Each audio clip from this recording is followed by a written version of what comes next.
Well, good morning. Very happy Monday to everyone. It's June 10th. Into like summer here now. Sweltering hot here in Texas.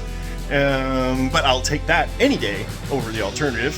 My name's Bob Martin, also known as the RCSubGuy. And if you're viewing this channel, you must have at least a passing interest in RC submarines. Well, that's what we do here. What you're going to see in this video is this week's exercises. What did we do? What did we work on? What did we mess up on? What did we succeed at? You're going to see it all. Let's get started.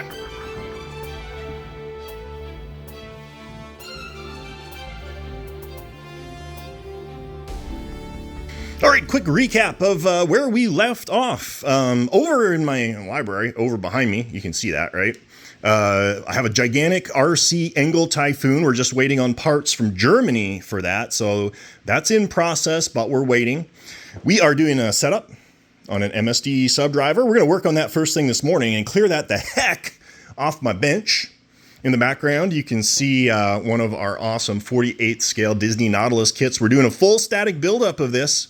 Doing all the instructions for everybody that purchased these kits so they can follow along and do that themselves. And then in the background here, and something I'm finding a lot of fun doing, is this SeaQuest model from SeaQuest DSV, the 90s television series. This was a kit I put out a few years ago.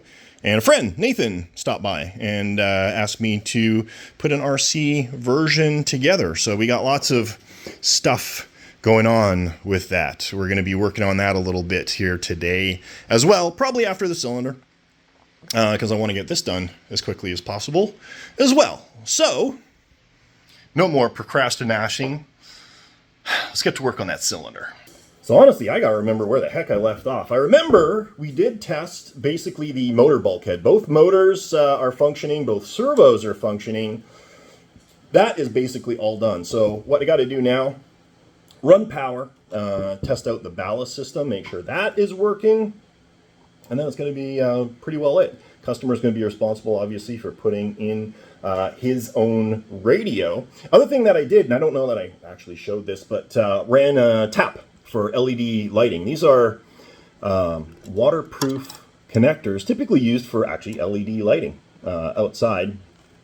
These make up a waterproof connection. So you drill a hole, I believe it's 9 millimeters in the bulkhead, adhere the one side in there, and this goes to your lights. So this would go in, you know, after your switch so that your lights would pop on when you power on your model. So I think what I'm going to work on now is power distribution on the pump end. You can see this uses an air pump system with a 2IS electronic switch, and that controls the ballast servo, which is hidden inside there. That's what actuates the vent. And then the, oh, that's kind of weird. That's all messed up. And then the pump, air pump. That's what it controls. It controls the air pump. So let's get everything all hooked together. We have to get power for the pump, power for the ESCs, work up a connection so that you can still take this thing apart and make this all happen. Okay, so testing as we go. We got the forward servo, which is going to be your bow plane. I got that hooked up to servo tester, making sure it comes all the way back to where the receiver lives. And sure enough, that's working just fine. Now we're going to hook up some power to the 2IS, and we're going to see if the air pump works and how the ballast system works. Power to the ballast.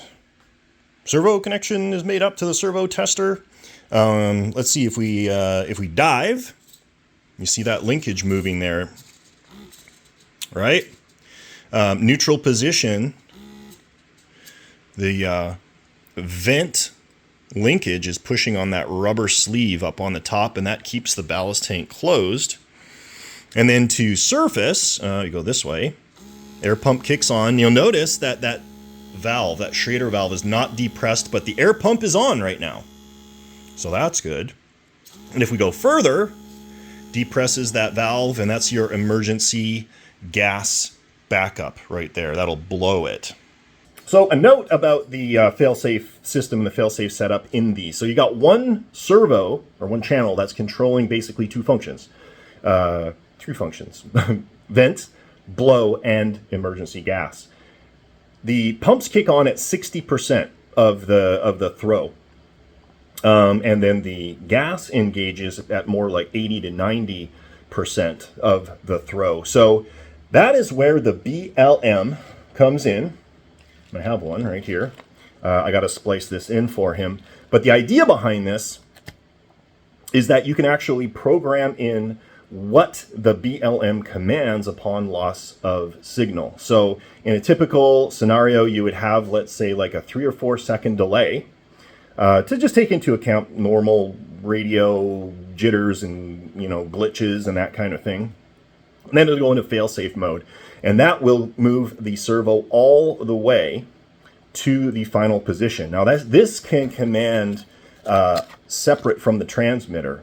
Then what you do is you go into your transmitter and program the endpoint for your blow at the 60% mark. So when you're just normally blowing ballast, you're not going to get into that gas emergency scenario. You're not, you know, inadvertently blowing off the gas and having your submarine shoot up to the surface like a cork. That means that you can't command an emergency surface from the transmitter unless you basically turn it off, which you can still do. Or you could just set it up on a stick or proportional channel so that when you move it a little bit, air pump kicks in, you move it a lot, and the gas backup kicks in. So at any rate, the BLM is highly recommended. You know, a lot of the modern radios, like the FreeSky radios that I have built-in fail-safe functionality. But if you've got the older low-frequency radios, you're going to want to invest in one of these. This is what's going to take over in the case of a loss of signal event. Surface your boat so you don't end up going swimming to retrieve it. And here we go, all done. Everything is in place. Let's start at the front. Got our lighting output that's connected with a connector so that you can actually get the end cap off. Standard Dean's connector, so you can run lithium polymer battery pack. A 3300 should do nice. 3000 fit in there nicely. Conduit is going in there. We've got the intake for the air. That's right here. This hose right here. Gas backup system. And then we got all sorts of things. We've got our 2IS ballast controller, our BLM failsafe, our AD2 automatic pitch controller, quick disconnect so that you can take everything apart. That's for main power distribution. 2 electronic speed controllers and a UBEC battery eliminator circuit, because these little guys don't have them built in. I really love these. The only thing I hate about these BL helis is they don't come pre-programmed for directional control. They only go in one direction. So that's kind of sucky, but at any rate, now it's all working. All done. We're going to package this puppy up, get it on the way, make sure he's got his documentation, and he got a universal lighting kit from me. The red, the green, and a couple white LEDs for his project. Done. Get to break in a brand new packing tape gun because Logan lost my last one. He did stuff while I was gone, and then he lost it. And we got some other weirdness. I sold this Typhoon kit to a guy in Sweden a while ago, and he was making payments on it. He finally finished the payments, got all boxed up, and we got shipping, but now he's disappeared on me. It's been like 2 weeks. I've just been sitting here. So I got to get out of here. I got to be able to move around in my shop. I mean, if you're going to buy stuff, you got to ship it out to you too. Man, I was out there for 5 minutes. I'm sweating. It's beautiful and sunny here, but man, is it hot. Time to get back to SeaQuest.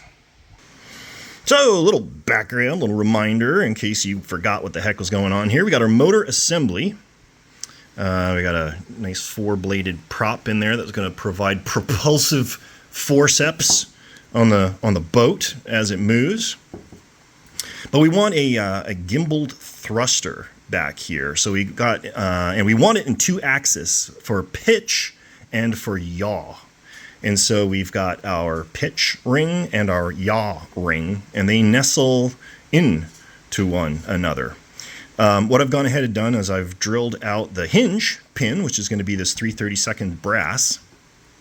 And then this is going to go in. So what I'm working on right now is a swiveling linkage that's going to attach to the tab here and allow us to, oh, there we go, allow us to actuate both of these rings. So I have a couple of things. You can use these ball and sockets, which would actually be a pretty good idea. I might use this for one of them, but I've only got one. So I might use this for the other. What we're going to do is drill this out. We'll mount this one. We'll get that ring in place. And then let's see what we can do for the other one. All right, a little bit of progress. So I went ahead and adhered the ball for the ball and socket onto the inner nozzle there. And the reason is you can't really put any hardware underneath because it would hit the other ring. Seems to be working really, really good. Let me see if I can cue this up so I can show you what it looks like. So this is basically going to mount like this. And this is going to do our yaw action like that. And then what I did is I went ahead and, like I told you, I drilled these out, but then I also tapped it for M3. I'm going to use some stainless bolts, and they're going to screw in like this, and they'll sink in there. That'll allow me to control depth, and it'll make them completely removable afterwards as well. So if anything ever breaks or shatters or gets misaligned or whatever, you can always fix it. So glue should typically be used as a last resort. Fasteners are your best friend. All right, I've been having so much fun. I forgot to pause and show you guys what I was doing, but I remember now. So we've got all of our linkages done. We got our vertical and our horizontal. There we go. And I ground out that outer ring a little bit, so I got extra flow, and then I cut these to allow the jet to swivel all the way. So we got a nice amount of deflection now.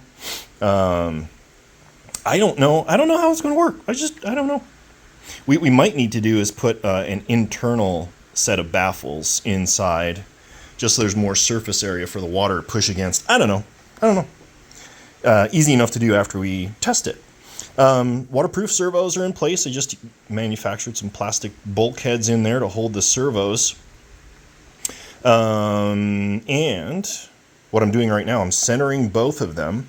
The amount of throw is just tiny, I don't know, 1/4 of an inch or something like that. So what I'm going to go ahead and do is use these little tiny ones, these little tiny horns, and drill them out. And then I got to rig up an adjustment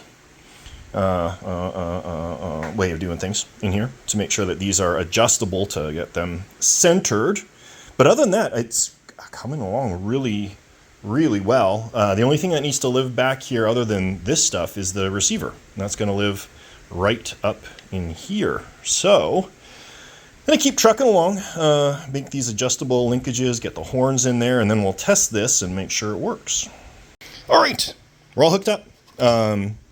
Just went for some simple linkages in here, just using wheel collars for adjustability.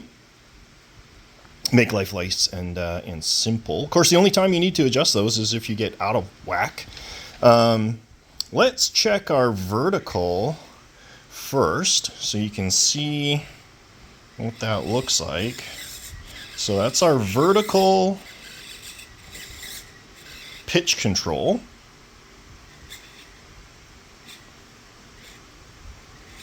And now, if I swap these around, we can check out our yaw.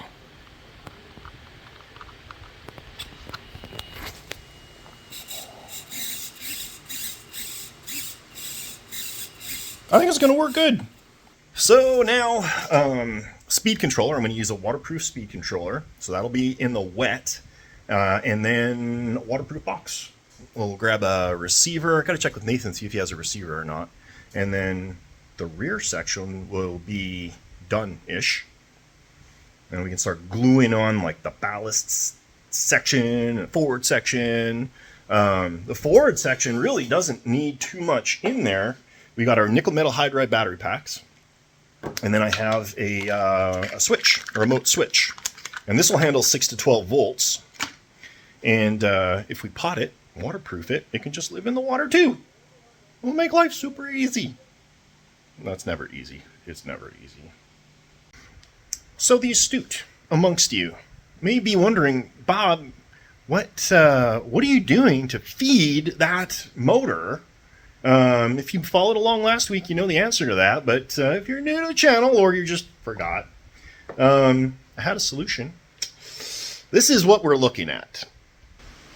So this is the rear football, I like to call it the rear football. And the motor obviously is blowing water out of this through the nozzle in the back. But where does the water come from? This is what I came up with. So we're going to have a pair of these intakes. The idea being they follow this natural contour back here, and they feed water in directly into the motor assembly place back there. You can actually see the prop if you look really hard. And you may be wondering, well, Bob, that hole is huge. Oh, what are you doing? It's like an inch in diameter. It's almost as big as the prop in the back. I want reverse. I want to be able to pull water in and expel it in this direction.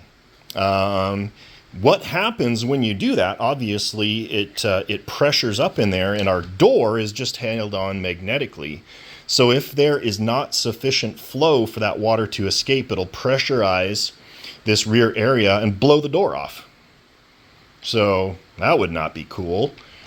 So now we've got ample intake. There won't be any problem there. Water should just rush back out, push in that reverse direction, and give Nathan the ability to back up if he gets into a sticky situation. Look what just showed up. Angle of Germany. Should be my new TAE3 board. Well, we're going to put this aside. We're going to put this over with Typhoon, because right now my workbench is completely full of stuff. So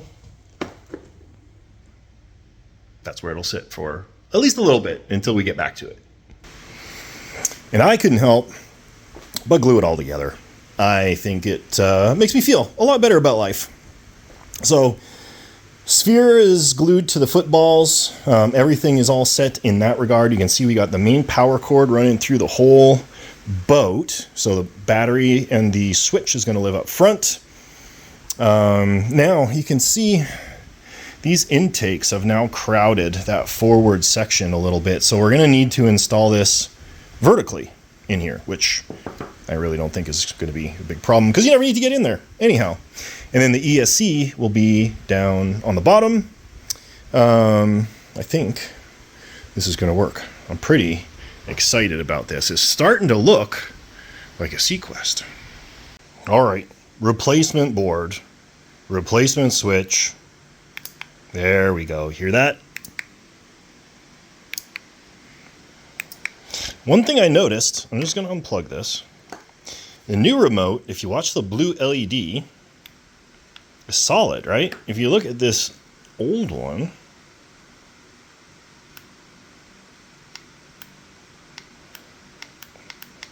kakapui.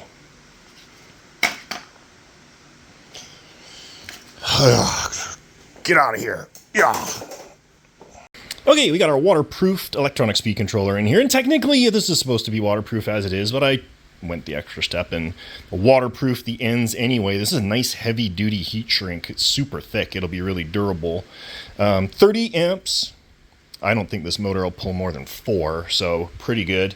Got it hooked up to the servo tester. Let's listen to this and see how she works.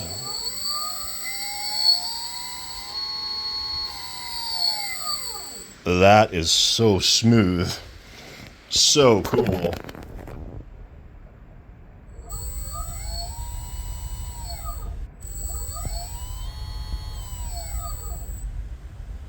Wow, I'm super excited about that. All right, let me show you where we're going to leave off with SeaQuest. So back compartment is coming along really nice. We got our electronic speed controller, servos, motor, everything is in there, tested, working perfectly. Got our 3 leads, our pitch and yaw leads, and then our electronic speed controller. So just got to rig up our receiver in here and pitch controller, I guess.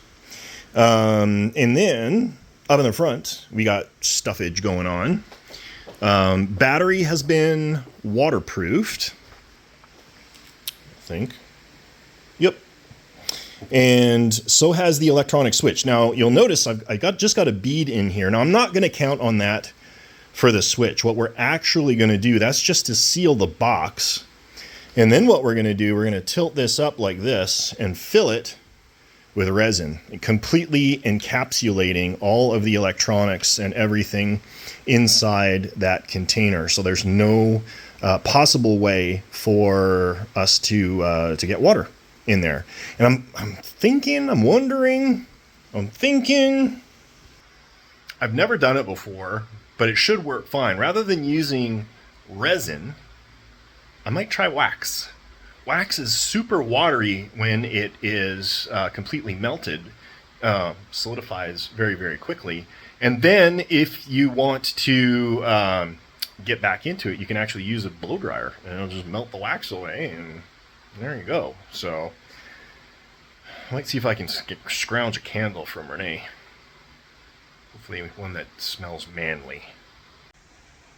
So before I go, I kind of wanted to melt some wax.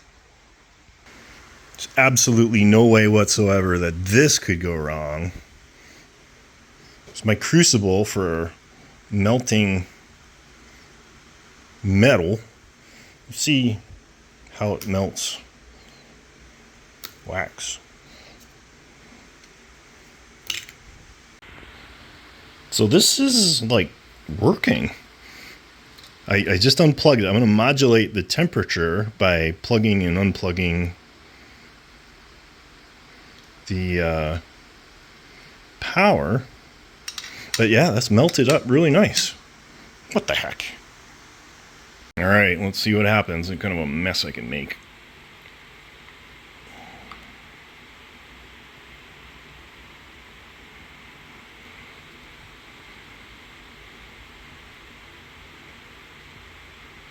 I don't know if it's like leaking.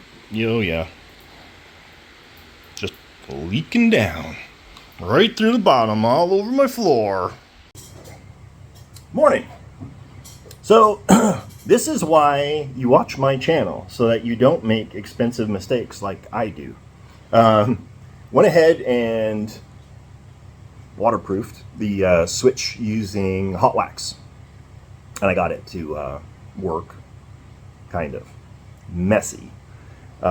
Tended to flow out through these like holes no matter what I would do, and it was just kind of a big disaster.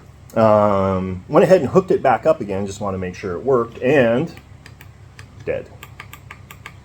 My thought, when that wax is melted, is just like water, so it may have flowed into the actual physical relay and stopped the relay from actuating. Or because there was a lot of heat involved, liquid wax, it just cooked something in there to the point where it no longer functioned. So what I want to do now is try and get in here so I can salvage all my wires and replace it with a new switch. It'll be the third switch I've put on Seaview. But, I mean, this is all for the sake of experimentation, research. We're going to try something different to waterproof this switch. So here I am working on this thing, and I had a little bit of a revelation. I was just kind of moving through the motions because I'm so used to doing things like remote switches on the boats. I kind of lost the purpose behind them. You guys know I'm a big fan of the KISS principle. Keep it simple, stupid. I strayed from that. A remote switch is a want, not a need. It adds complexity, it adds a point of failure to the boat. Now, in some situations, it's very advantageous to have it. For example, if you have a large, bulky boat, or if access to that boat is somewhat complicated procedure. You don't want to have to go through that to connect and disconnect the power. In this particular case, this sub is exceptionally easy to pick up out of the water. You can just literally one-hand this thing, grabbing it here, flip it over, no bolts, no connectors, pull this off, and just connect the power. I really think adding a remote switch is going to add a lot of complexity.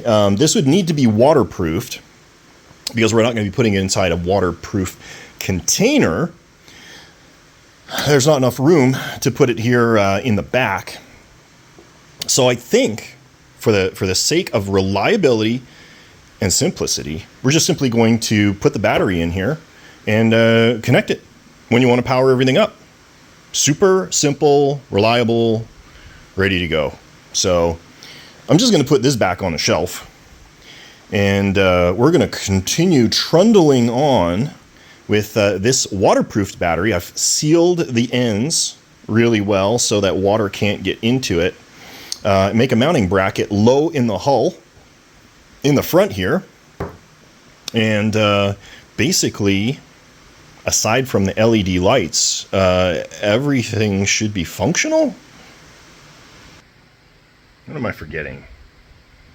I'm forgetting something. It can't be this easy. All right, rigged up a battery holder. I think it turned out pretty freaking cool. So this is what we got. This is the non-waterproofed version. I have the old Tamiya connector on there. But I want it low in the hull, which is high as you see it here, but I need to avoid these brackets for the door. I'm gonna see if I can do this with one hand, but you just basically lift up on the back of the battery and then pull it forward, and it comes right out. And the idea behind this is we're just going to put a little piece of Velcro around it. The battery gets cradled by these brass brackets, and the Velcro just holds it in place. Make up your connection, keep it right at the top, nice and easy. Should be simple. So with that being the case, I think where I'm at right now is I'm going to start slathering on some Rage.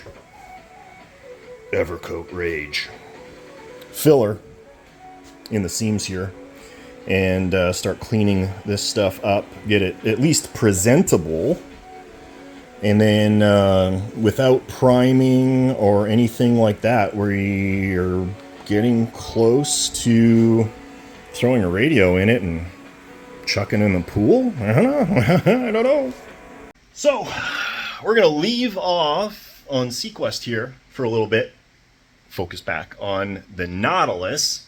You're not going to see a lot of the Nautilus in this video because, like I said, I'm making a whole new video just dedicated to the buildup of that boat. You should be able to see the first chapter drop here, hopefully in the next couple of days, or maybe at the same time this one drops. But let's take a look at where SeaQuest is leaving off at.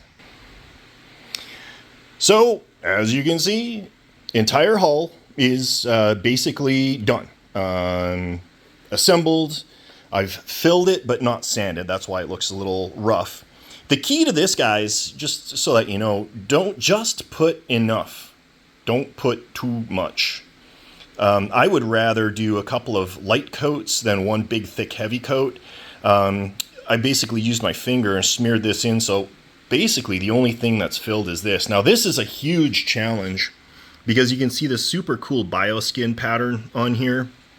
So this area is going to be smooth. There's nothing to do about that. I may try and get some of my special puff writing or something like that to create some raised ridges in here.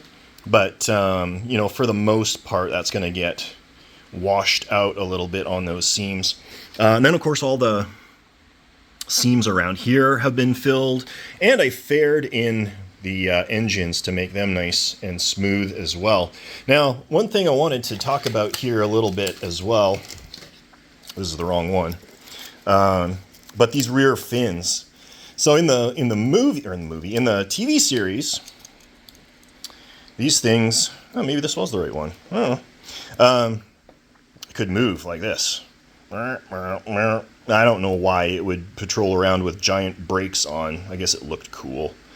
But what we're going to do is we're just going to mount these things kind of flush, straight back like this, because they shouldn't impact the thruster, although that direction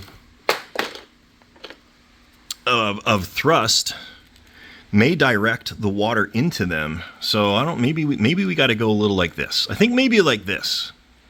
And that would actually look cool too. So for durability, I think what I'll do is I'll 3D print a little block that'll go in here and hold these all out at the correct angle. And then that way we're not fiddling with hinges and all of that kind of stuff. Functional boat, we want to make this thing super solid. So we're going to let this thing kick off and cure. Tomorrow I'll be able to rough some sandpaper over here, smooth it all up, maybe get a little primer on there. And that old display stand actually looks pretty cool too. Maybe Nathan would be interested in that one. Be a good boat stand for the pond. But enough messing around with SeaQuest. Back to the Nautilus. So I'm covered in carbonated water because the bottom of my water can was bulged out. Renee got them, put them in the fridge. I didn't realize it. So I'm like, oh, I'll just try and put it back down. And I crushed it, and it exploded all over me and the Nautilus. Fortunately, it's just water. Can still holds water, though. Back at it. All of our filler is fully cured out. I'm going to use some 220 grit, and I'm going to knock these edges down a little bit. Try and sand them a little flush, and then we're going to see what we can do to rebuild the bioskin at least a little bit. Get it looking good. Even if I can't, even if it's smooth, the model's still going to look absolutely gorgeous. So I'm going to bust out the sandpaper, probably some files, and we're going to see what we can do about making this nice and smooth and get some primer on it so it starts looking like a real boat. Oh, what's going on here right now? We got pressure washing guys outside washing my poor filthy house, and Jason's here. Dropped off 2 cylinders, and we're boxing those up and getting a ship out to a customer. Yeah, that's a 250 double for, I think that was for an ARC Type 7. Type 7, yeah. So I got to put the rest of the package together for him. I'm not really doing that anymore, so stop asking me like full conversion packages. I'm not stocking that stuff anymore. But cylinders, 100% all day, hook you up. And then we got a 300 easy. I don't remember what that was for. I don't remember what that was for either. I don't know. I don't think the guy actually let us know what it was for. So, all good. We're going to get those boxed up right away, and then Jason's going to work at more sanding on SeaQuest for me, and then I'm going to do some experimentation using Tester's model cement and a fine tip applicator for CA glue to see if I can duplicate the Bioweb. So, we're done packing. I just got to print a couple parts. Jason's sanding away. Sanding all my bio skin off. I am not. But I think I got a solution that is going to work pretty good to replace it. So this is Tester's model cement, like from when we were kids, the old school stuff. And then I used a CA fine tip applicator, and it was a little heavy at first, and then I got a little better at it as I moved to this corner. But I think that is going to do a good job of replicating the Bioweb pattern if I can... that I'm not sanding off. That you're not sanding off. But we'll keep that intake smooth though, I guess. Hey, I don't want to put Bioweb in there. That'd be weird. Yeah, I think that would look kind of stupid. So we'll keep the Bioweb on the Bioweb parts and the smooth on the smooth parts. All right, we got a plan. So here she is with a little bit of primer, looking like a boat here. So these are the seams. nice and smooth and flush. Now, again, the challenge is that the Bioweb is not in this. Now, there's two options. One, which I may try on the bottom just to see if it works, is to use this tester's glue to replicate the 3D texture of the Bioweb in these areas.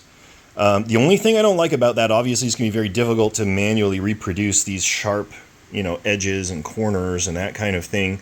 And two, the height of it is likely going to be different. So regardless of what I do, there's going to be a slight difference in this area here and here. The other solution that I'm thinking about doing, which would be much easier to implement and probably give a better result, would be to simply use a very thin paintbrush and paint on the Bioweb pattern after it's been weathered. I think that's the way I'm going to go. You know what? I'm not even going to screw around with this. I just don't think it's going to create the proper... Even this was too big, that pattern. Some of these holes are really tiny. Yeah. So, that means that this bit is basically done. I got a little bit of cleanup to do here in these holes. I got to put our EVA hatch pieces on. And then I'm going to do a little bit more filling in here. You can see it's not perfect. I'm going to fill this up, make it look real good. I got to install the turbo heater intakes here in these areas. A little bit of filling there.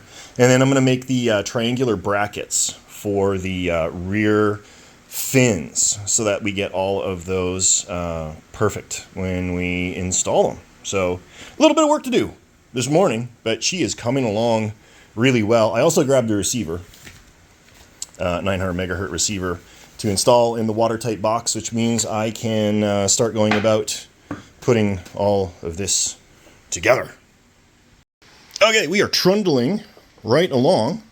Primed out the turbo intake heaters in their new location, sanded all of this out. That's all looking good. Added a drain hole in here, which is also, by the way, a little finger hole, so you can pop this off really easily. Man, I love how those doors turned out. So cool.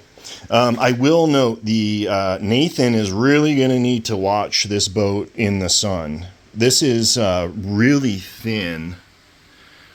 Can I focus on that? There you go.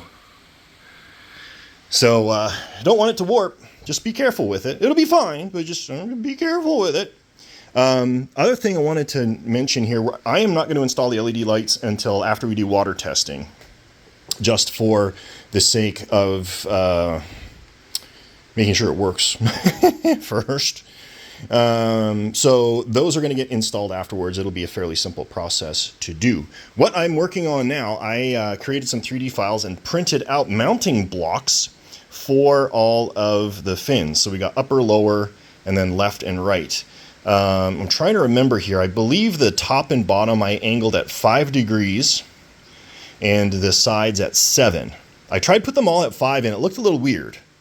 So I changed the sides to 7 and it made it just aesthetically look a lot better. So what I'm going to go ahead and do now is glue these to these and then these to the boat. But first I want to paint out the bottom because it's hard to get access to it after they're put on. Other thing I did, rigging up the waterproof box for the receiver. Just need to install the pitch controller. And because there's really going to be no need to access this unless there's a leak or something like that, I just made a permanent fusion of these out there. So basically when you make these up, we'll just put a little bit of RTV on there, which means you can still take them apart if you need to, but for the most part, it's a quasi-permanent-ish connection that you're just never going to need to worry about. Antennas are going to get folded up and put inside there. Not ideal, but in my mind, a better solution than poking holes in the waterproof box. And then, of course, you'd have all of the potential leak points and such in the antennas themselves. So we're just going to fold them inside. Bear in mind, this is not going to be a long distance boat. You're not going to be bringing this 400 yards out in the middle of a big lake. This is a swimming pool boat for sure, because even in surface trim is just her back is going to be visible. So you want to be someplace that you can see it. And the last thing that I did, I went ahead and rigged it up on my radio. Now this is my personal X20S. I bought this for me. I actually got this off of Facebook. Former customer gave it up. I thought the red was fancy, and because it's red, it means I won't confuse it with all my customers' radios, which tend to be blue. But I went ahead and bound the receiver to this. I set up all of my channels. I set up my fail safes. So what I'm going to do now, put the pitch controller in here, hook up the leads, and we'll do a little test of the functions of the boat. We'll set some endpoints, make sure we're not overdriving the linkages. And then we'll move on to finnage. Oh, it's working so good. So I got the waterproof box in place. We'll be able to tuck all the wires in there once I get the lid on. I just got it in place right now. Pitch controller is installed. I might need to put a little spacer so that this sits more level inside. But this is working really good. Let's check out the functions. So we got our dive and surface. Pretty darn cool. And we got rudderage.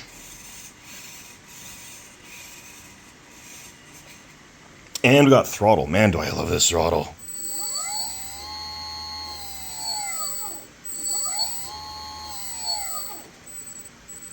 And of course it's on pitch as well. So if the boat dives, you can see that thruster tilting upward to bring it back to level again. So I guess at this point all I need to do is seal up the electronics compartment, make sure I can get it mounted in there level, and really once it's in place it doesn't even need to come out unless there's something wrong with it. So we might jam a little something in there just to hold it down. And man, other than that, we're getting real close to trim time. Got to think that through. Got to mount the fins first. All right, boys and girls, let's talk trimming. This is obviously not a standardish submarine, so there's not a lot of past experience that I can rely on. It's my first time with this particular boat. But there are some universal rules that we can employ to try and get real close the first time.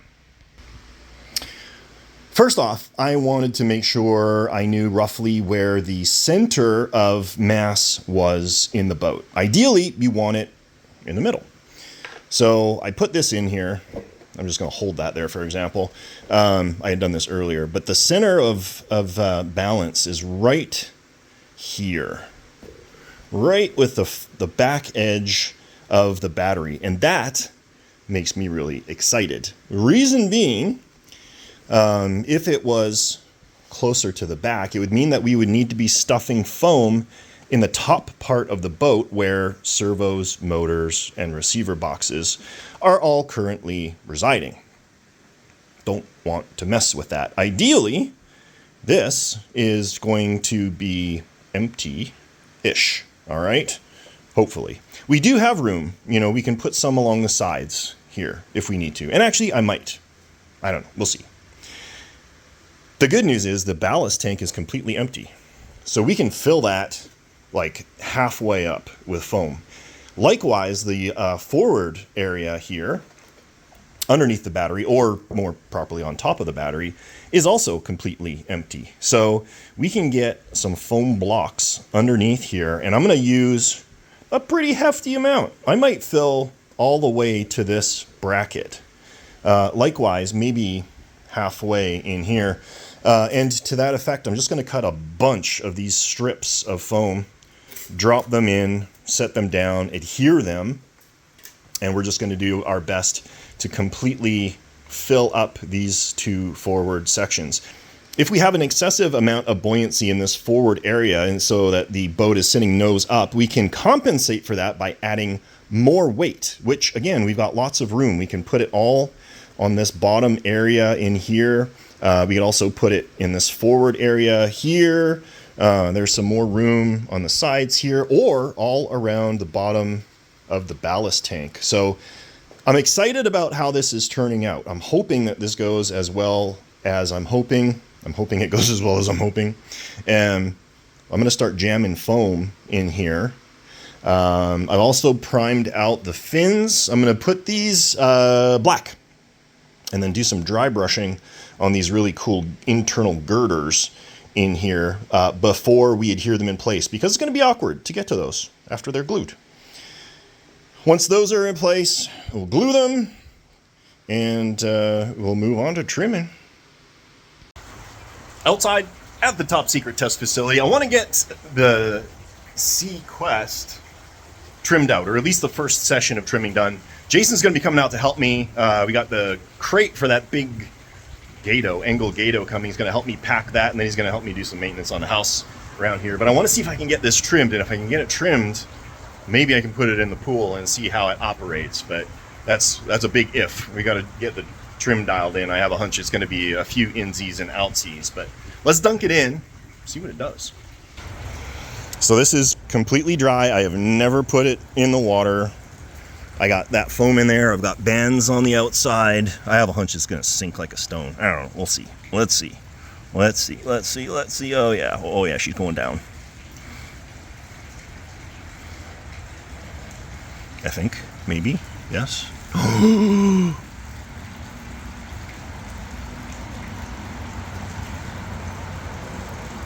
Holy hell.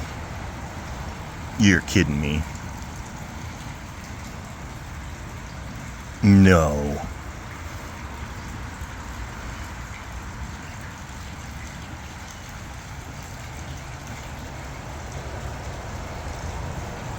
I did not get it perfect the very first time. Shut up. It's listing just slightly to port. But it's perfectly level.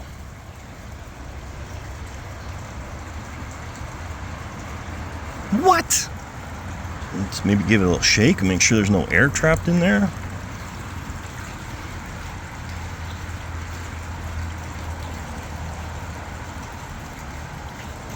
That is exactly where I wanted it. Just barely positively buoyant. I could maybe put in the back here just a little piece of foam just to lift it on the one side. Let me see if I can jam a little chunk in this rubber band, and maybe we'll grab the radio and put it in the big pool. I swear that was the very first time this boat has ever seen water. I did add a few little slivers in the back, but like I was 99% of the way there. That just doesn't happen ever. Got the radio here. I'm gonna flip this thing over, hook up some power. I don't need this front band anymore.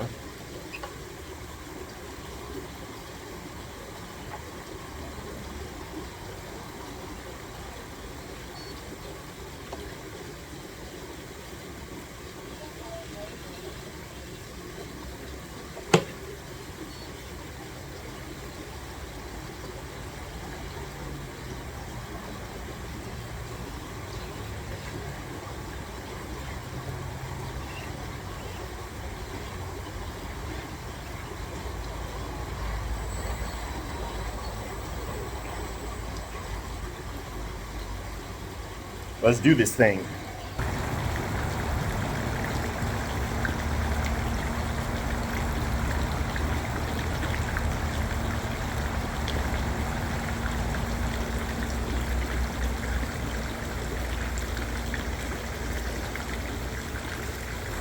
Well, I think the trim is down.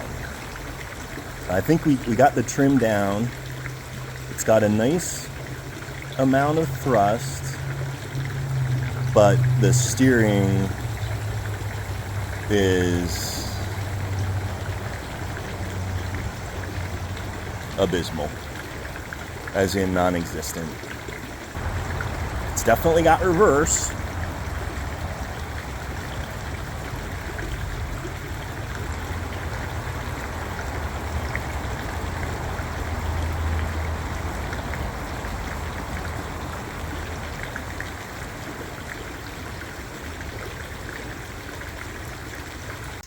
Okay, sit rep. Following first outing of the boat. Thrust. Okay. It's not a dragster by any stretch of the imagination, but it's got a nice stately pace and it's got superb response to reverse, which I'm excited about, which means our intakes are working really, really well. What was not so good was response to pitch and yaw. So let's take a look at the stern there and put some brain cells against this. So we are vectoring the thrust. There's a couple of things that may be working against us. The thrust could be impacting the tips of the fins a little bit. It's possible. They're pretty in line at that turn. The other thing is I may have actually made this nozzle too big. So, like the propeller is actually smaller than that. I don't know that that makes particularly a big difference because this is a pressure chamber in here. So that propeller is drawing water in, pressurizing this chamber, and then expelling it out here. So a couple of things we can do, and maybe I'll try both solutions and see which one works. I could throttle this down by about half maybe, and that would increase the pressure coming out. Flow in theory should remain the same, but the pressure should increase, which should result in a little more speed and a little bit more authority left and right.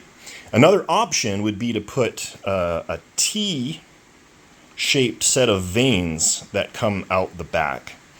I kind of want to explore the idea of the reduced diameter nozzle. I think that could make a difference. So maybe I'll jump on the computer real quick and whip something up that would basically just throttle that down and focus that water jet a little more.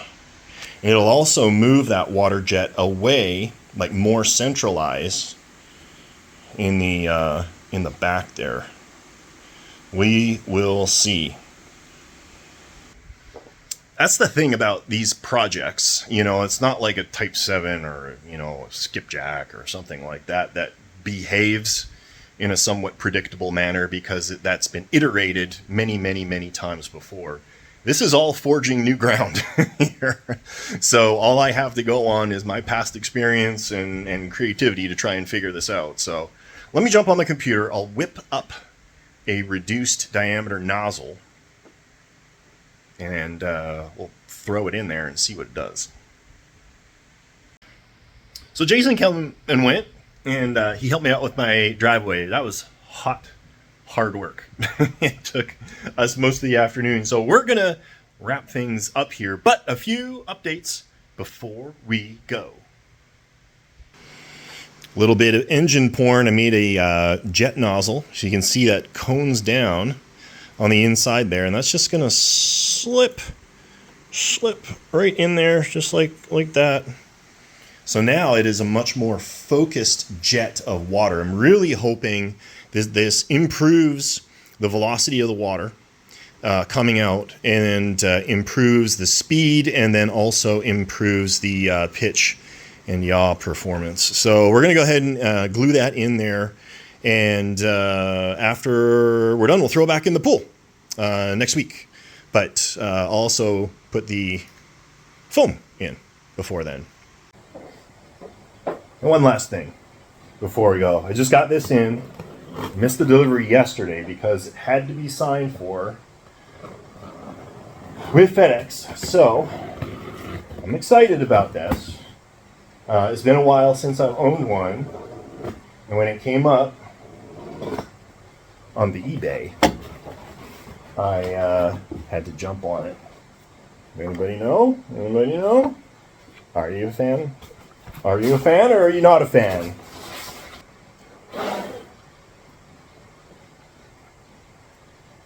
'50th anniversary Disney Nautilus. Not a big droop. Typically they'll droop. Kind of the weird, typical stern end, but not anything that I would be concerned about. Switch feels good. Nothing broken. What the heck? Gorgeous. Gorgeous. I don't know what I'm going to do with it, though. Put it in my office, I think. Beautiful boat, and they gave it such a crappy stand.